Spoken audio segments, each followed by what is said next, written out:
All right. For the interest of time, to not waste any of your time or Chris's time, we're grateful that he's here today. We're gonna kick things off really quick, and then as people filter in, we'll just try to catch them up to speed, or they can watch the recording later.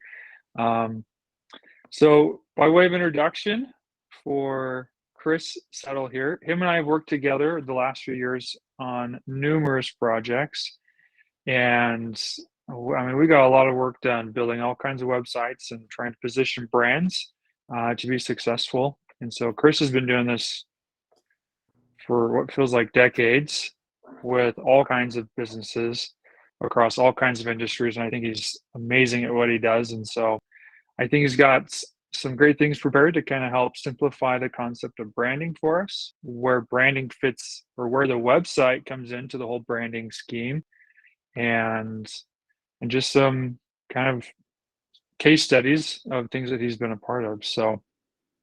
Um, so yeah, I guess without further ado, I don't know if Chris wants to share anything more about himself, but Well, I will. And Dustin, it doesn't feel like decades. It's been decades. So let's make that point.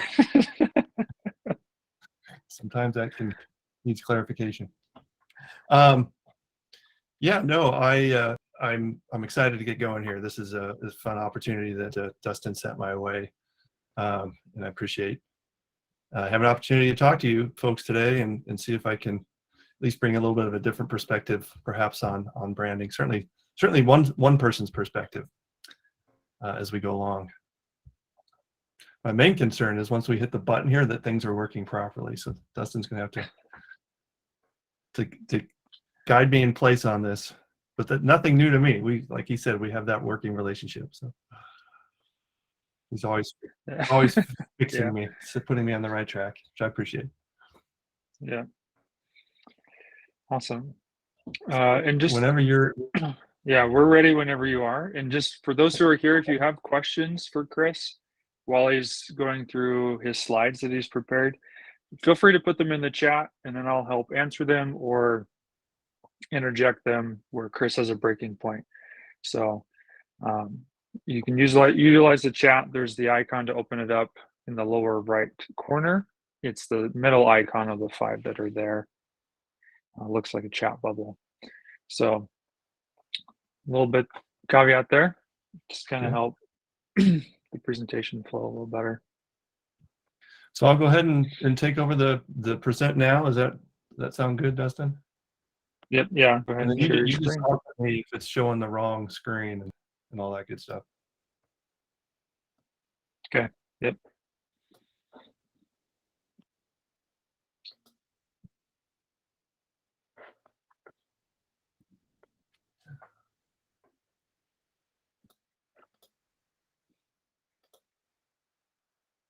How do we do? Looks great. Yep. Look at that. First try. It's a good thing we did this yesterday. Otherwise, you'd be staring at my ear here. So we fixed that. Again, I appreciate being here. And Dustin, thanks for the invite. And as he mentioned, as we go along, feel free to just shoot him a question. I'm happy to stop. So otherwise, I'll just keep kind of moving along here. In addition, we'll allow some room here at the end for questions as well. But this is about branding, a look inward. So I felt it is a very much an introspective process. So I thought it appropriate here that I give you a little bit of background just so you can kind of get a sense for me. I enjoy running. Actually, I wish I could say I was competitive at it, but for some reason I keep doing it. I like to joke that it's because I like ice cream. It's my motivator to keep going, I think. And also I love to camp, get outside as often as I can, and certainly just a little intro to my family here. Love all things road trip. If you haven't made it to Carhenge, I highly recommend it out there in Nebraska. So anyway, this gives you a little bit of a glance of the Chris brand, if you will, as we move things along. And I think that's a little bit of a foreshadowing to the theme ahead here.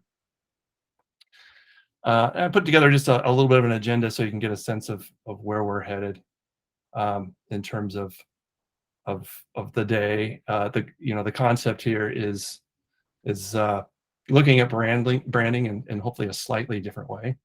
I call it with a human twist.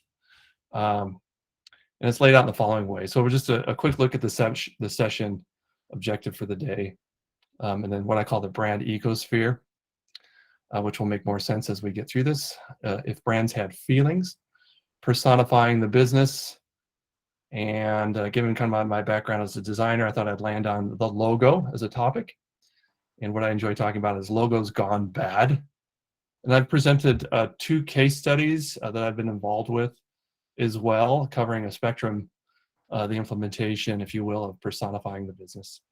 And then we'll kind of wrap things up and provide some resources, and again, an opportunity to talk a bit more at the end, take your questions. So the objective today really is to aid in how you think about branding, and its significance and expression of a business, and the power it has on influencing an audience. So we're going to accomplish this in a few different ways. First, to use the metaphor, as I kind of alluded to, of people as brands when thinking about identifying attributes that are unique, authentic, and true. Secondly, we're going to look at the importance of the logo as an initial touch point, as I indicated, with consumers, as the embodiment of brand meaning, and what can happen when corners are cut, shortcuts are taken. Finally, we'll roll it up into 2 of my own case studies that show the power brand in action in constructing and dismantling success. A stellar success juxtaposed against a dismal failure. So let's have a look at the brand ecosphere, or all the components associated with developing and maintaining a brand. It can be kind of daunting when you see it laid out at once. But let's start from the beginning just for some context. Branding, as we've come to understand it in business and marketing, it's actually been around for quite some time, since the 50s, as a matter of fact. For example, beginning with Procter & Gamble, General Foods, and Unilever, this is when the concepts of brand development and brand management actually came to light. And I would say, thankfully and necessarily, things have evolved ever since. And consequently, branding has gotten way more complicated, as I'll show you in a second here. And today's marketplace, as we all know, are acutely aware in different shapes or forms, is super competitive. It's fragmented, and thanks to digital, has shifted to a consumer-first mindset. Branding has become an institution. It's highly studied, dissected, spawning an industry of strategy, processes, and implementation tactics covering all sorts of specialties. And really, none of this existed prior to the 50s. So yeah, here's that crazy looking chart that I was alluding to here, representing that brand landscape. Again, today, branding, the ecosphere is very complex, yet it's intuitive, and it consists of many disciplines that, when put into practice, formulate the ethos of a company, service, or product. It encompasses a process that enables an entity or a business to differentiate itself from the competition, fueled by tactics that drive awareness and sales. So you got all that committed to memory? So what I wanted to point out, which is interesting here, and I will get my pointer going on to the right. Here we go. These tiny little web bubbles here that I'm pointing out in this array of activity that's happening around branding, which include all things digital, e-commerce, and social. Again, just being one element far down the line of the overarching brand development schema. So Dustin, you're just gonna have to wait your turn when it comes to implementing the website there. So how do we break all this down into more simple terms? Because it can seem overwhelming. I mean, this is a pretty overwhelming chart at first glance. So I like to think, if brands had feelings, I said we can start by thinking of a brand as a person. So people, in many ways, albeit unknowingly, think similarly to that brand Ecosphere model that I just showed when constructing the world around them, which makes people, in my mind, a great metaphor when thinking about talking about and constructing brands. After all, people have names, so do brands. People belong to families, as do brands. People project a certain style and image, have unique personalities, have physical characteristics that distinguish them from others, as do brands. And when we peel that onion back even further, as we look more deeply within our own selves, to me, the analogy becomes even clearer. So here's kind of an example here. Now let's look at this research bubble up here in the corner. Here's my arrow.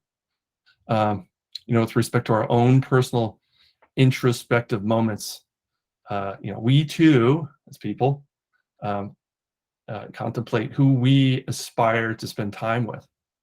We look around, we take notice, etc. It's sort of our own form of research. Again, applying it to ourselves. Similarly, when forming our personal goals, the kind of person we hope to become. With regard to voice, how we talk to our friends, coworkers, and others. Promise, not unlike brand promise, how true we are to ourselves. Informing our identity, not unlike for a business, how we dress and wear our hair and carry ourselves as we go about our daily activities. Experience, how we are perceived by others. Awareness, a product of marketing, self-promotion is awareness. How we utilize social networks or other channels to advance our own network. I could keep going, but you're getting the idea here. So there's really nothing new going on. It's just reflecting that model back on ourselves of this crazy, what seems kind of a daunting look at first, realizing that it really is close to how we go about the world intuitively. But all necessary steps, when developing that sense of self, or certainly formulating a brand. So it's also helpful for businesses to think of branding in a similar way, introspectively, to humanize it. First, it helps the company express itself in language that is authentic and at the same time relatable. And secondly, it allows for a more precise understanding of the audience. And those 2 points are key. In business, as in life, decisions are made at the emotional level. So forming these connections through effective branding is crucial for success. So for fun, I'm trying to make this as pseudo-interactive and fun as we go along. So I put together, I'm going to put this concept to the test and have a look at a few human brands. So I've collected a few indisputably prominent people of this past century. So I'm going to present those to you and take careful note because there's going to be a quiz here. So just take a few moments, kind of let these faces, if you will, sink in. And again, I'm going to ask you a couple of questions here. A few, actually. All right. So, I don't expect 100% accuracy on this, but if we can get to 80%, that's fine by me. And I'll just talk through it here. So who would you select to be on your team for a game of 3-on-3? It's rhetorical. You don't need to answer it out loud. Or to provide spiritual counsel, or to manage your retirement assets. So the point is that these answers likely came pretty quick, so much so that you really didn't have to think about it. And then there's a reason for that, because these people's brands, if you will, are fully established. We know the answers because we know what makes each one of these people special. We know what makes them different. If you're not familiar, certainly Michael Jordan's physicality, Mother Teresa's unyielding and selfless dedication to the human cause, and of course Warren's record of financial success. All right. Now, how about these? How about these three lesser known?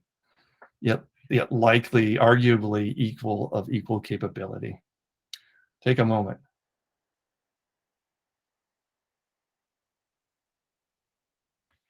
All right. Who would you select for your next basketball 3-on-3 or to provide spiritual counsel? Same questions to manage your retirement assets. So you toss in the obvious, a lack of awareness, maybe even a little bias, and you're most likely stumped. Okay, I'll give it up. The point is both sets of examples showcase the power of brand, established in other ways, governed by your interactions with them through TV, radio, internet, lifestyle events, etc., and the emotional impact they have on you.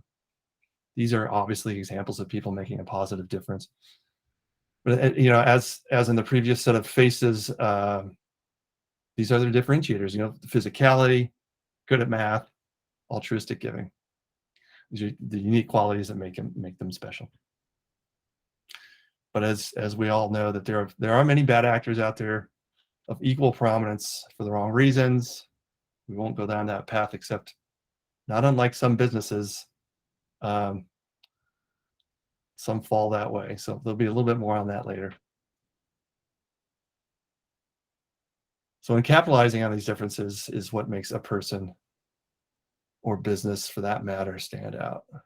So being authentic and honest in how these differences are conveyed and connecting with the right people ensures success. And that's why the Bulls won so many titles back in the 90s. Okay, personifying the business. As I mentioned earlier, not unlike people, every business has their unique qualities, attributes that are relatable and meaningful to their intended audience. Having a solid grip on who you are as a business, your brand personality, as well as story, will enable your uniqueness to rise to the surface and connect emotionally with the people you intend to reach. But discovering those insights can be a little tricky, understandably so. And luckily, it need not be that complicated. So brand personification is a projective technique where marketers and business owners analyze brands as if they were people too, and describe how they would think and feel. Thinking of your business as having human qualities helps potential customers connect with the company to find meaning in what it is you do. There are a variety of techniques to facilitate this process. And as an example, I provide a simple, universally accepted chart of the core attributes utilized to facilitate businesses looking to better understand their core audiences. I don't intend to spend a whole lot of time here. I just wanted to note and sort of call out these 5 main categories here. Sincerity, excitement, competence, sophistication, and ruggedness. So it really boils down to these 5 sort of industry accepted buckets, if you will, when helping sort of determine language that fits under how to describe your brand. So now let's have a look at a few iconic brands. I'm certain that you'll all be familiar with, and see how this concept correlates with each of their brand promises. So what do you think of when you see these 3 companies side by side? I mean, what makes them unique? They're basically selling the same thing: greasy burgers, yummy fries, and sodas. That's the immediate perception anyway. So what possibly could set them apart?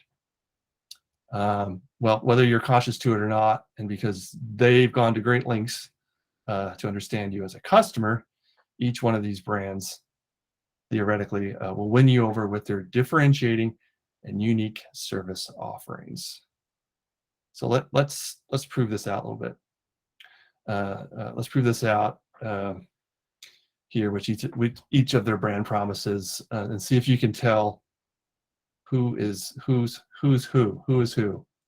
For example, I'll start with one brand promise here of the 3, and you sort of think about maybe who this may apply to. quicker service, lower price, quality food, quality experience, and cleanliness. So this is their actual brand promise. Quicker service, lower price, quality food, quality experience, and cleanliness. Which of the three am I talking about? That would be Mickey D's, McDonald's. With language like quicker, lower, faster, quality, when referencing the brand personality framework that we just reviewed, we can ascertain that they're trying to generate excitement, one of the five, around their products with respect to the competition. So that's language that's given the descriptive quality to is generate excitement around their product. So next brand promise is a 50-50 shot, you'll get it right. Better patties, fresher toppings, more reliable fries. This is the giveaway. And chili that passes for homemade. Now, who am I talking about? That would be Wendy's. And again, words like fresher, reliable, homemade, not to be taken lightly, the amount of effort that they went through as a brand to land on those words, all draw from the sincerity and competence buckets from the brand framework and how they choose to connect with their audiences. And finally, I say, believe it or not, empowering their guests to make educated choices by providing nutritional transparency, underpinned by the promise of the superiority of the flame grilled taste. Of course, we're talking about Burger King. And again, words like empowering, transparency, superiority, which are derived from the category buckets of sincerity and excitement. Okay.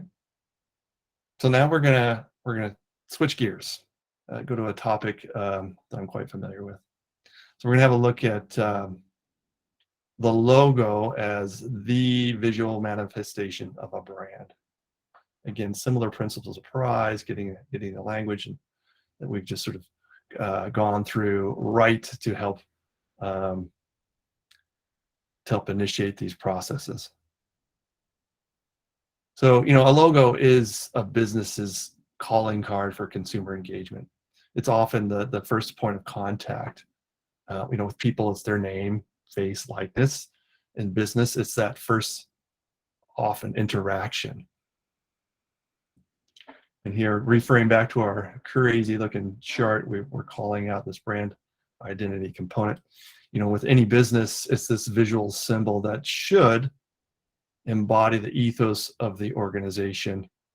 Again, in correlation with those brand promises, for example. And the logo, for it to be effective, it's essential that it captures the attributes that best represent the business, of course. And this may be through choice of color, font selection, rendering of the elements, and be laden with visual cues and meaning. And certainly be authentic, engaging, and unique. So the logo should be crafted with great care and expertise. To cut corners is to risk missing the objective, which is to align with the ethos of the organization. Selling one short is to risk getting lost in the noise of competition and to not be taken seriously, or worse yet, offend a potential customer. And the latter has been known to happen from time to time. Oh, here we go. Okay, logos gone bad. All right, this is a section I like to have fun with, because as I mentioned, not everyone gets it right, as you'll see. So take a moment to read the disclaimer, sign the waiver. Just kidding. It's not that bad. I edit things down quite a bit, but believe me, there are quite a few doozies out there that you just have to ask yourself, how did these things happen? So let me start with this is an active product, and and many of you may be familiar with I'm sorry, here is it the Sun-Kissed or the Sun-Kissed? And it makes you wonder, they had to do it on purpose, because, what are they saying here? Because it really is this double entendre, because it could go either way. They even kind of dot the I there a little bit, if you will. But the product is Sun-Kissed. It's not Sin-Kissed, just if you're wondering. All right. This is a legitimate business, and I can't imagine that this was their intent. So then, again, if you cut corners, before you invest $10,000 in that sign, make sure that you've double-checked the work here, because some simple font arrangements could fix everything here. Now, someone sent me this the other day, and I have no idea what's wrong with it. Megaflix, you kind of use your imagination on this. Let's keep our heads out of the gutters. But this is, that's no words can express. Do your due diligence. Now, this is a legitimate business that does good things. They earned money through providing used clothes for kids to generate for needy kids. Now, clearly, something's wrong here, and which is just a little bit of attention to detail. Somebody who knew what they're doing could have saved a whole lot of. I can only suspect uproar in the community, and minus the amount that they spent on that neon, which must have been astronomical. So. Now this one here I thought was genius initially, because who doesn't want to attend nude dancing classes? But if you look a little deeper, you'll realize that they're targeting actually kids. So you can imagine the parents that perhaps were sending angry emails and not allowing their kids. They're wondering why haven't the kids signed up yet? Or maybe they all signed up. I don't know. But and this is just an example again here. Not so much the logo, but just the implementation. It doesn't end with just the logo. It's how does that get administered and utilized. So even the big guys run into snafus from time to time. So the stewardship never stops, and sometimes it gets past the best of them. All right. So following our 2 brand case study examples that I've actually worked on, in which I led much of the creative strategy from the onset and the development of all the creative assets, from brand creation to execution and deployment. So the first one here, this is literally taking a concept, a mere concept, and making it real, to be first to market in the category of body sculpting, from 0 to a $1 billion valuation.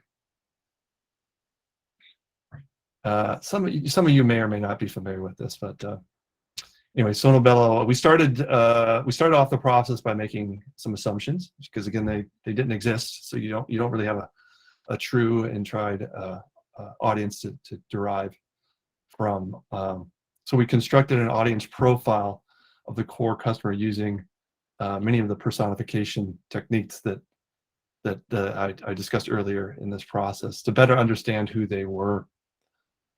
We researched information in complementary business categories to help fill in any gaps. We then translated those findings and that initial research into initial drafts. We developed messaging and visual assets to test our assumptions, measured performance, and of course corrected where needed. We conducted surveys, and focus groups, and eventually collected real-world data to further shape the brand.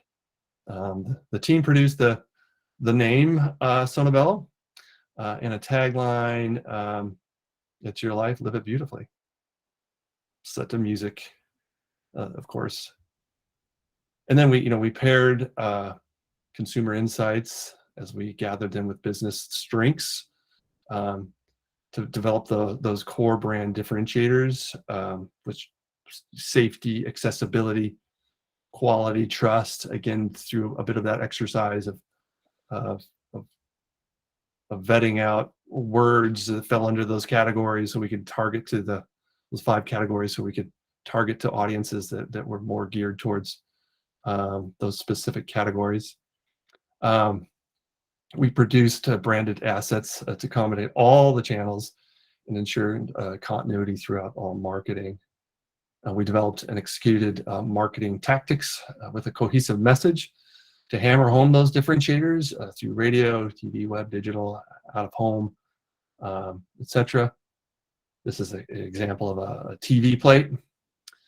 There's a billboard bilingual. We exceeded revenue expectations actually within the first 90 days by like 240%. It was pretty crazy to secure their position as a market leader. And today they've got over 70 locations. They started in little Seattle area up here in the corner. I don't mean it's not adequately represented, but this is where they are today. It's been 10 years, and they have again a valuation of nearly $1 billion as a company and growing. And this is the second of 2 case studies here. I call it rags to riches to oh my. You can only anticipate where oh my is headed. This was a company called Penguin Windows. This was an existing in-home window manufacturing installation business in dire need of a brand makeover. Once again, we deployed many of the brand personification tactics to drive the storyline and the visual assets. We renamed the company from some dreary name with negative connotations to Penguin Windows to better align with the category. And we actually went through an exercise and had full buy-in to reset the company, full buy-in from the client, to reset the company differentiators, to shed some of the behaviors that subverted the previous efforts to grow the business. In layman's terms, they were pissing off the customers, so we had to get in front of that. So we produced this lovable and friendly logo to convey friendly and quality, accessibility, security. Again, some of those words, keywords. We rolled it across all their business collateral. We produced a customer-focused website to draw engagement and convert and track leads. We introduced a spokesperson, Shalane, who was trustworthy and spoke directly to the decision maker. And we developed a complete set of visual assets and messaging. It was credible, consistent across all touch points, into the field as well, including their fleet of trucks, signage, uniforms. It was very thorough. And we launched with the rebrand with a strong promotions campaign to blast awareness, saturate the channels. Again, in this example, we just crushed revenue goals by 300% within the first few months. But all's well that ends well, not necessarily so. Something was amiss fundamentally in the way they were operating their business. They fell short on what I think is the most important tenet, know thyself. To communicate those values truthfully and with transparency. Again, in rejiggering their differentiators, we agreed that some things would be done differently and had full buy-in. However, that wasn't the case. They fell back to their old ways of doing business. They got greedy, and they abandoned their brand promise, which was deliver friendly customer service along with a quality product. In short, they continued to piss off their customers. The AG, which is the governing body for consumer oversight actually shut them down within a few years. All right, so kind of to wrap things up here. To brand effectively, you must find what is unique about what you have to offer and articulate it in terms that are relatable and honest. Often it may not be any one thing, but rather how you combine the best of that sets you apart. Think again about that fast food example. It seemed like they all did the same thing, but they're able to parse out what it is that they did best. To find your inner Jordan takes introspection and reflection, and the discipline to develop messaging, written and visual, that relates to the needs and wants of your core audience. Once this work is complete, Dustin, then you can make a killer website. So that kind of wraps up my spiel, and I'm going to provide, probably makes more sense in follow-up, some resources, just continued reading. If you find yourself, again, if not directly, but somehow struggling with that enormous chart and how to kind of kick things off and get things going, there are a lot of great resources available to help kind of break it down into bite-sized chunks, not unlike those 5 buckets that if you can do that, it makes it much more much easier to kind of make forward progress when vetting out your own brand to ensure that your differentiators are coming through loud and clear and are speaking to your core audience as effectively as you are able. So there you go. Dustin, what do you think? I think that's great. It's very simple, easy to understand, super helpful. Good. So, but yeah, I think the hardest part with branding is understanding your competition and how you are different or how you do it better than they do, and being able to put all that into words and action and create a brand around it. I think, Yeah. I think that's the hardest part.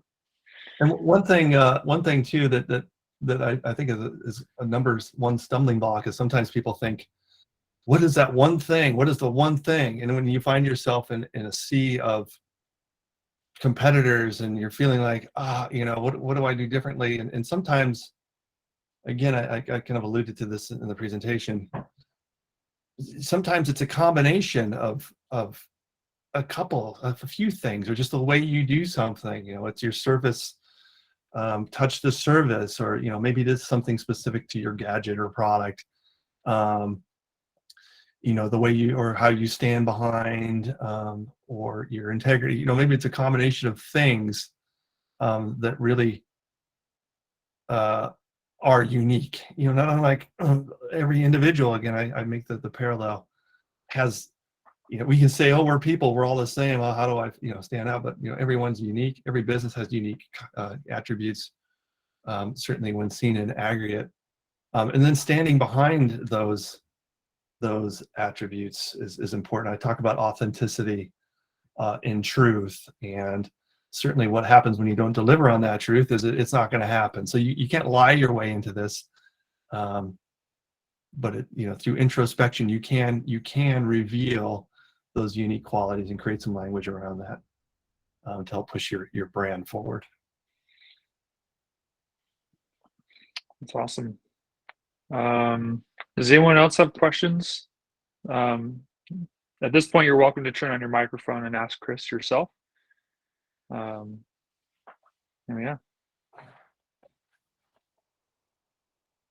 Hey, Chris, it's definitely a great presentation. I was wondering how you keep the web guys and girls on brand, and maybe what recommendations you might have. Yeah, that's a great question. So I think, again, doing the legwork, discovering those points of differentiation. Often we will generate some form of a style guide. It could be as simple as how to use the logo, how not to use the logo, but I think it's more than that. It's describing voice and tone. You know, how you speak of the company or entity or product. It can include how you use imagery, how you represent diversity, the types of images, a scalable or a document that can kind of provide the directional of a brand. And then also, you know, when we engage, you know, as we have with Dustin on many occasions, project, I personally will do due diligence and create a creative brief or project outline and expectations to sort of help govern, you know, the content, the flow of the content, the look and feel specific to the brand and what we are aspiring to achieve, which may include examples of competitor websites that maybe are doing it better, or a look that you aspire to achieve. So about a combination of some style guide, some kind of a creative brief, and then included with that brief examples of what you're aspiring to achieve, perhaps in look and feel, maybe scope and functionality as well. So I think it's really doing, and I find that, yeah, it's a lot of work up front, but it's a lot less work and pain than having to iterate, for example, through Dustin. You know, it saves steps, it saves redo, which is helpful to the relationship.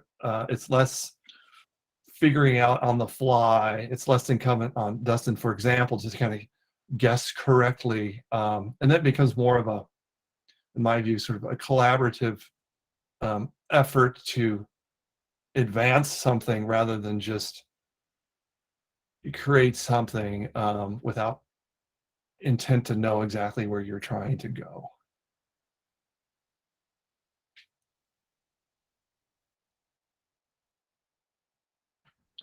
Does that help, Stephanie? Yeah, for sure. Right. Yes. So, having worked with Chris over the years, definitely I can say he keeps my focus when there's a brand style guide. So I know what colors can be used, what fonts can be used. And then there's also that creative brief that he's always drafted up that has examples of what they're looking for, the direction they're headed, to really kind of keep things in a lane moving forward.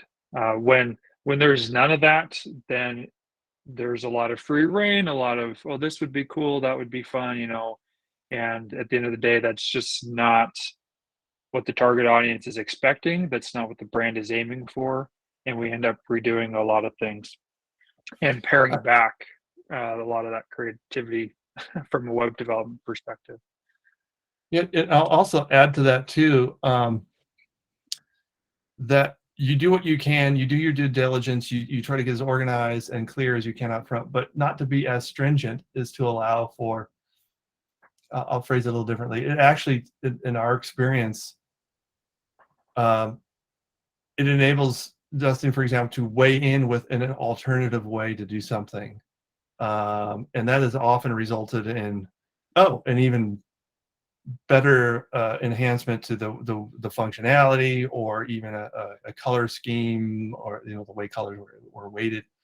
So not to be as stringent as not listening to what the other experts in their field of expertise have to offer. Again, I think it just makes for a better product in the end, going forward. So I find it actually, it just, the work up front, allowing room for that true partnership to come through, and room for ideas to happen on top of the work, just inevitably leads to an even stronger result. Cool. So Chris, we do have a question in the chat here. Ardell has asked, what could be unique about a murder mystery novelist who publishes every 2 years? Brand the person or the books? That's a great question. I think it depends. I think you can depending on some of the feedback, I would prepare to maybe approach that with a multi-prong.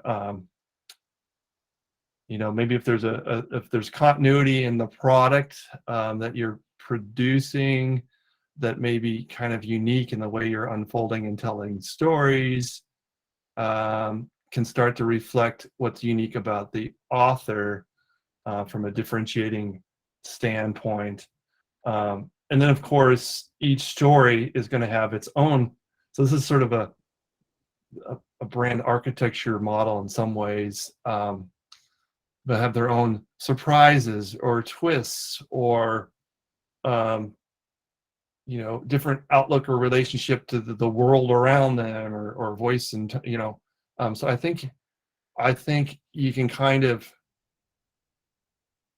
find out what's unique and a commonality in a style across the genre that you're writing, and build a little bit of a continuity pyramid around that, and sort of look at those as unique to who you are as a writer, and build a storyline, an intro, if you will, part of the biographical statement around that. And certainly if your readers are calling out and agreeing with those attributes, that becomes the ultimate magic in the potion. That's where your power lies, because now you have an audience that again is reacting to what makes you special as a writer, and then you can create little sub narratives around each book that makes those stories compelling on their own. So I think it could be a little bit of a multi-tiered strategy as you go forward.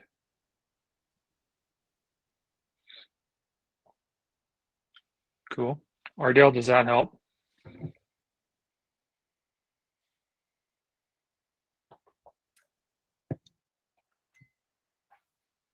Maybe.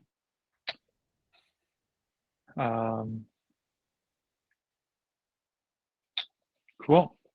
Are there any other questions from anyone? I could all day. I was wondering, Chris, your skills that you stacked up and your career that's behind you. Like, are you part psychologist, part copywriter, part designer? Oh, I think I think the psychologist came out of probably, if anything, would have been maybe management. My background is certainly as a visual designer. Went to school for that, my first jobs, but I didn't have the patience. It requires a lot of patience to do to do the execution of the work. So I gravitated towards more of a leadership role, if you will, and art direction and creative direction. And then I was a large organization managing staff quite some time ago at a metropolitan newspaper, and I think that was my schooling on what to do and what not to do, and when working with people, learning the ropes. So I think a lot of my people management learnings came from that experience quite some time ago. And then I went into an agency world. Oh boy, I guess it's been about 15 years ago. Post that large metro newspaper experience, which was I describe as kind of the sandbox of being able to do all kinds of things as a creative person, not just managing people, but learning and just the whole gamut of overseeing TV shoots and production and brand development, but implementation across a variety of channels, including digital. It was really kind of this great opportunity in many respects to just, again, play in a sandbox of toys and learn and fail and do it again, because you're a small agency, and there's no guarantees that there's going to be a tomorrow at an agency. And so yeah, I think it's just diversity. And then recently, I think Dustin indicated I'm transitioning to a new role, which is entirely different. I'm very excited about it, and I start on Monday, as a matter of fact, at an engineering company. So it's just being open, trying, putting yourself out there, trying new stuff, and then it's sometimes it's going to work out, sometimes it's going to turn into a penguin windows and fail. I guess the aggregate result of that is kind of an eclectic mix of me.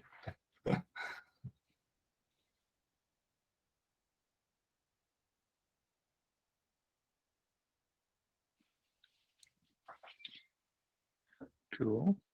So Chris, if you could stop presenting real quick, I want to get another screenshot of everyone here. Yeah. For the blog. Okay. All right. Nice. Good. Great. And if you guys have a camera and can turn it on, give me a big smile. I'll get a new photo for the blog. I shrunk in my chair. There we go. All right, guys. 1, 2, 3. Smile big. Thank you. Awesome.